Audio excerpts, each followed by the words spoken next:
percaya pada Anda, kenapa Anda tidak yakin? Bukan orang lain.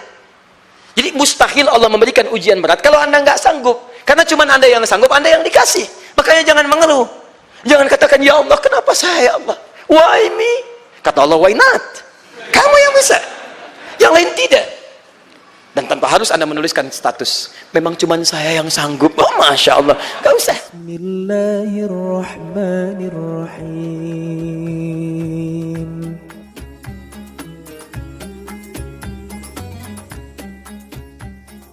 Kalau antum sedang dibimbing oleh Allah menuju kedudukan yang tinggi, maka sadarlah teman-teman, saat yang bersamaan antum tidak akan sunyi dari rintangan-rintangan sekitaran.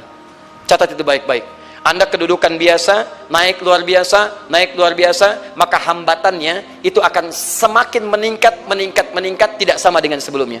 Anda orang kecil, diuji dengan ujian kecil. Anda orang menengah, diuji dengan ujian menengah. Anda kedudukan yang tinggi, maka akan diuji dengan kedudukan yang lebih tinggi lagi.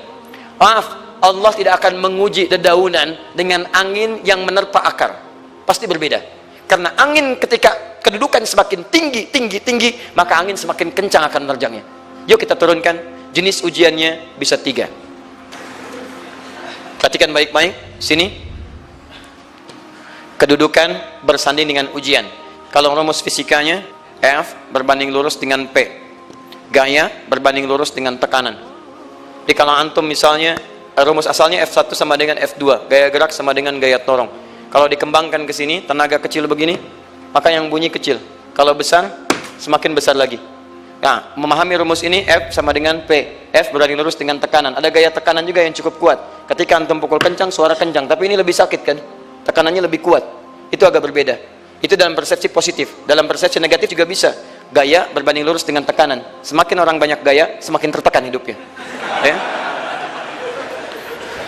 Tanya. Sekarang lihat sini. Rumus ini kalau kita turunkan lewat ayat, am hasibtum an tadkhulul jannata. Apakah Anda akan duga begitu mudah masuk surga? Walamma yatikum matalul ladzina khalau min qablikum. Sementara Allah belum menguji Anda seperti orang dulu yang dijamin surga mendapati ujian.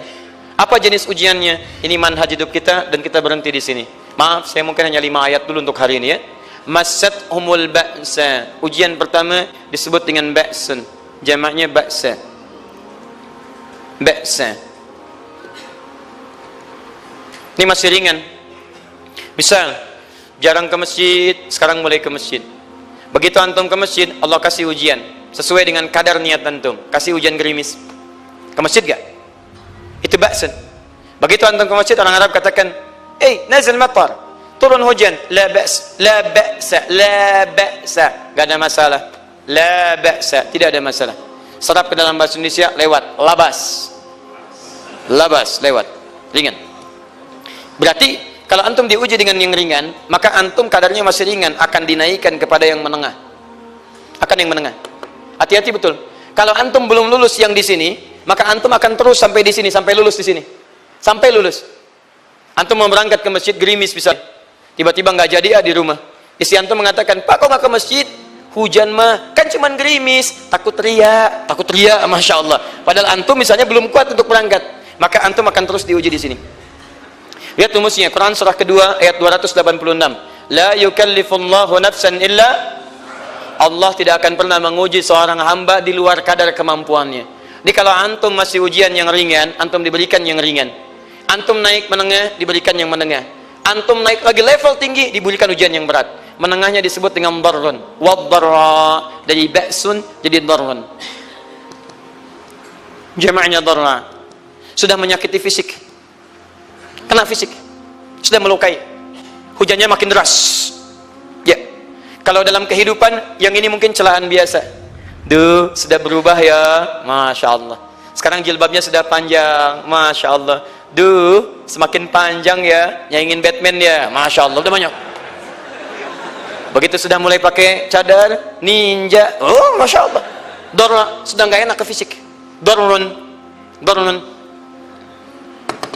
Lihat rumusnya ya. Lihat rumusnya baik-baik. Ini lebih menenangkan pada jiwa. Ketika Anda dalam level-level seperti ini artinya Allah sedang menaikkan iman Anda dalam level yang lebih tinggi lagi.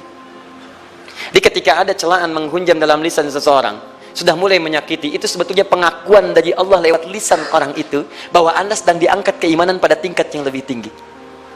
Ada yang mengatakan, kamu kenapa sih pakai jilbab begitu? Yang biasa aja kali. Mah, yang iman biasa sudah banyak. Saya ingin menampilkan keimanan yang luar biasa. Supaya dengan iman itu saya lebih mendoakan mama. Saya menampakkan amalan-amalan, mudah-mudahan pahalanya bisa buat mama. Masuk dengan bahasa yang baik. Masya Allah. Jadi kalau antum bisa melawan hal-hal demikian dengan bahasa yang indah, itu nyaman kepada jiwa. Kadang-kadang ada kalimat-kalimat yang tidak perlu pakai dalil, teman-teman sekalian. Kembalikan ke sini. Terakhir, wazulzilu zilzal. Zulzilu zilzal. Gempa, goyang. Dia ada ujian yang bisa menggoyangkan diri kita, membuat gempa hati kita. Antum sudah nggak kuat, kadang-kadang jalan sempoyongan, padahal nggak ada gempa di luar, cuman hati kita kayak kena goncangan. Diserang sana, serang sini, nggak bisa tidur, nggak bisa makan, tawarin ini susah, itu susah. Wazulzilu. Bahkan hatta yaqula Rasulullah walladzina amanu ma'ahu mata nasrullah. Sampai-sampai Rasul SAW, bahkan orang-orang beriman, bahkan yang setelahnya bisa mengatakan, kapan ini berakhir? Akan tiba masa Anda mengalami satu situasi sampai Anda mengatakan, kapan berakhirnya yang seperti ini? Serang, serang, serang. Perhatikan, jika Anda berada pada level ini, saya ucapkan selamat kepada Anda. Karena Anda akan diangkat pada kedudukan yang tertinggi di antara sekian ujian yang ada. Zilzal. Artinya Allah akan naikkan Anda pada derajat yang tinggi. Karena hukum ujian tadi, la yukallifullahu nafsan illa wus'aha. Allah nggak akan menguji seorang hamba di luar batas kemampuannya. Jadi kalau Anda sudah dipandang oleh Allah siap menerima yang ini, maka Anda akan diberikan zilzal. Kalau Anda nggak mampu, Anda hanya akan diberikan darra atau ba'sun.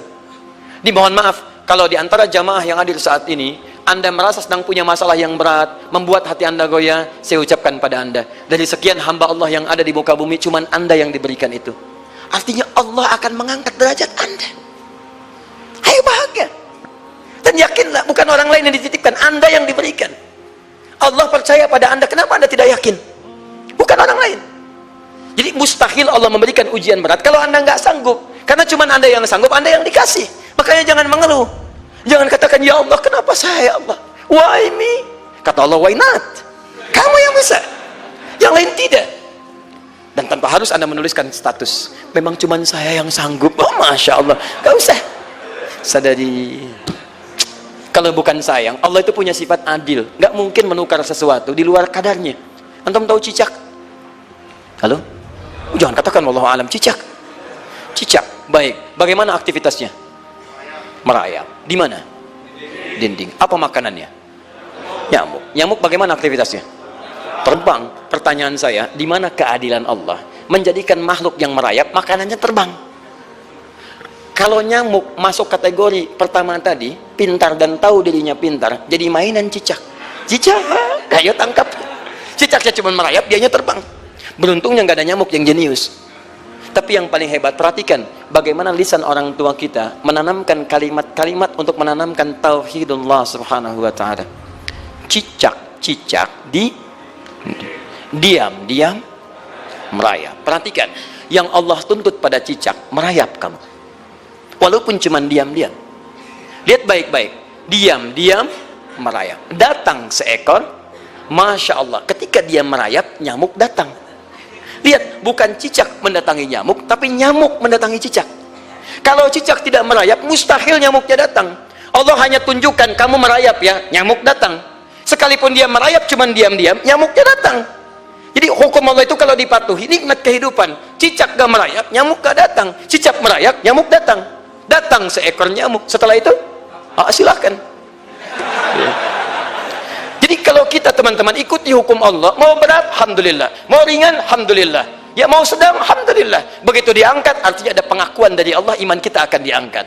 Cuman, bahasa Nabi Ya'qub alaihissalam kepada Yusuf alaihissalam, mesti ada persiapan dalam mengatasi itu semua. Tidak cukup hanya mendiamkan saja. Maka kata Nabi Ya'qub, jangan kisahkan dulu. Bikin dulu pemetaan-pemetaan untuk mudah mengatasi itu semua. Ini poinnya.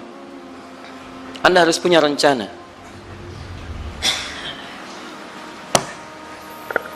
Maka Nabi Ya'qub menyiapkan, bekali dulu ini, siapkan itu. Kalau ambil ke aspek teori untuk kita sekarang, tafsir dari ini untuk menyelesaikan solusi di Quran surah kedua ayat 214 tadi, maka jawabannya ada di Quran surah ketiga ayat 142 paling kiri sebelah atas. Jadi kanan sebelah bawah, ini kiri sebelah atas.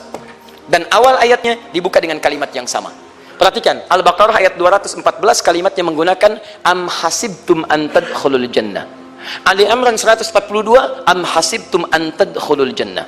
Yang Al-Baqarah itu ujiannya, walamma ya'tikum mathalul ladzina khalau min qablikum masathumul ba'sa wad-dharra waz-zulzilu. Yang Ali Imran itu solusinya. Am hasibtum an tadkhulul jannata walamma ya'lamillahu alladzina jahadu minkum wa ya'lamas sabirin. Saya tutup sampai sini dulu.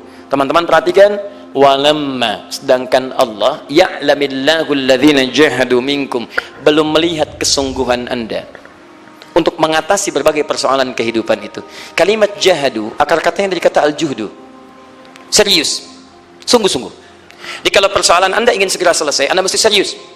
Hei yang sedang kuliah, kalau mau cepat selesai kuliahnya, serius belajarnya, pahami dengan baik. Kalau Anda nggak pernah serius, bagaimana bisa menyelesaikan pelajaran dengan baik? Hei yang sedang berumah tangga, kalau ingin baik rumah tangganya, serius dalam berumah tangga, keluarkan hukum-hukum Allah, terapkan dalam kehidupan rumah tangga, Anda akan mendapatkan manfaatnya. Hei yang sedang berbisnis, serius dengan pekerjaan, karena hanya orang serius yang bisa menghasilkan kekayaan-kekayaan yang terbaik. Serius dalam ibadah, karena ibadah melahirkan keberkahan dengan kekayaan yang Anda dapatkan dari titipan Allah Subhanahu wa taala. Ayo serius. Al-juhdu dibagi 3 bagian. 1, serius dalam merencanakan, disebut ijtihad namanya. Bikin rencana. Misal, maaf, tadi dalam keluarga, kalau diambil kedudukan Yusuf alaihissalam, antum tempatkan itu pada porsi pertama sebagai target. Misal, Yusuf diberikan kedudukan oleh Allah. Bagaimana anak saya punya kedudukan walaupun tidak sama dengan Yusuf alaihissalam? Cari, rencanakan, buat pemetaan. Di masa depan anak saya mesti punya kedudukan. Apa? Kalau dalam kedokteran, kedudukan dokter yang terbaik. Kalau dalam bisnis, pengusaha yang terbaik. Misal, kalau dalam pemerintahan, jangan tanggung-tanggung, jadi presiden, jadi itu. Anda turunkan kemudian pendidikannya dari situ. Ijtihad direncanakan, masuknya lewat sini, lewat sini, lewat sini, lewat sini. Seperti kemudian, maaf, Hannah dengan Imran rahimahumullah merencanakan hasil yang terbaik untuk Maryam, bahkan sejak dalam kandungan. Quran surah ketiga Ali Imran dari ayat 35 sampai 37, paling kiri pertengahan sampai bawah. Idz qalat imra'atu Imran rabbi inni nazartu, bahkan nazar. Nazartu ma fi batni muharrara, saya bernazar anak saya yang lahir ini akan punya kedudukan dekat dengan Allah Subhanahu wa taala. Di sejak bayi direncanakan. Mau jadi apa? Setelah itu apa? Jihad. Jihad itu kesungguhan dalam mempraktekkan, mengaktualisasikan konsep yang sudah dibuat. Jangan sampai cuman berdoa tapi doanya tidak disandingkan dengan ikhtiar, nggak nyambung. Makanya ketika lahir ada jihad, jihad dengan doa. Falamma wada'at saqalat rabbi inni wada'tuha untha, ayat 36-nya. Wallahu a'lamu bima wada'at wa laysa dzakaru kal untha. Lihat, wa inni sammaituha Maryam wa inni u'idzuha bika wa dzurriyyataha minasyaitonir rajim. Doa. Setelah berdoa apa? Teruskan. Bagian akhirnya ayat 37-nya. Maaf teman-teman, tidak cukup dengan doa. Karena Maryam masih dekat dengan Allah, punya kedudukan, dia mesti dirawat oleh orang yang paling saleh. Cari Nabi Zakaria, orang saleh. Mesti merawat. Tempatnya mesti netral dari keburukan, bikin mihrab. Jadi tempat dibuatkan, orang soleh merawat, doa dipanjatkan, doa berbanding lurus dengan ikhtiar. Apa yang terjadi? Ayat 37-nya. Fataqabbalaha rabbuha biqabulin hasanin wa ambataha nabatan hasana. Maka Allah Subhanahu wa taala menerima usaha orang tua ini. Doanya diterima, ikhtiarnya diterima. Jadi kalau antum mengambil ayat tadi, diterapkan dalam kehidupan, rencanakan teman-teman sekalian. Anak mau sekolah di mana? Mau jadi apa? Turunkan ke bawahnya. Oh, dia mau jadi dokter, dokter yang hafal Quran, turunkan. Pendidikannya di sini, di sini, di sini, di sini sampai paling kecilnya. Siapa gurunya yang dekat dengan Allah? Sekolahnya yang menjauhkan dari hal-hal keburukan, sampai satpamnya soleh, securitynya soleh, koperasinya orang-orang soleh, gurunya orang-orang soleh. Hadirkan. Kalau ikhtiarnya sudah nyambung dengan doa, maka fataqabbalallah, qabbalallah. Taqabbalaha rabbuha. Diterima Maryam, antum diterima. Jadi kadang-kadang yang nggak nyambung nih begini, doanya nggak nyambung dengan ikhtiar, itu masalahnya. Ya Allah, mohon ya Rabb, jadikan anak saya rajin sholat, hafal Al-Quran, tapi ditempatkan di sekolah yang tidak pernah mengajarkan sholat, gak nyambung. Ditempatkan di tempat yang tidak pernah mengajarkan Quran, tidak nyambung. Gak ada kesamaan di situ. Maka Nabi Ya'qub alaihissalam memberikan gambaran kepada anaknya, nah, kamu akan punya kedudukan begini, hati-hati, setiap ada kedudukan akan ada rintangan, kamu harus punya rencana untuk merencanakan solusi-solusi terbaik untuk itu. Kemudian yang terakhir, ini yang paling hebat, mujahadah, perjuangan melawan emosi. Karena tidak sedikit tantangan itu, maaf, Yang berat itu bukan menghadapi fisiknya, tapi menghadapi diri kita sendiri. Mau ke masjid, malas, itu yang susah dihadapi dibandingkan dengan hujan. Hujan ada payung, malas mau pakai apa? Maaf, menurun, semangat turun, malas datang, kecewa datang, pesimis datang, lawan, namanya mujahadah. Gabungkan ketiganya, isi dengan sabar. Wa ya'lamas sabirin.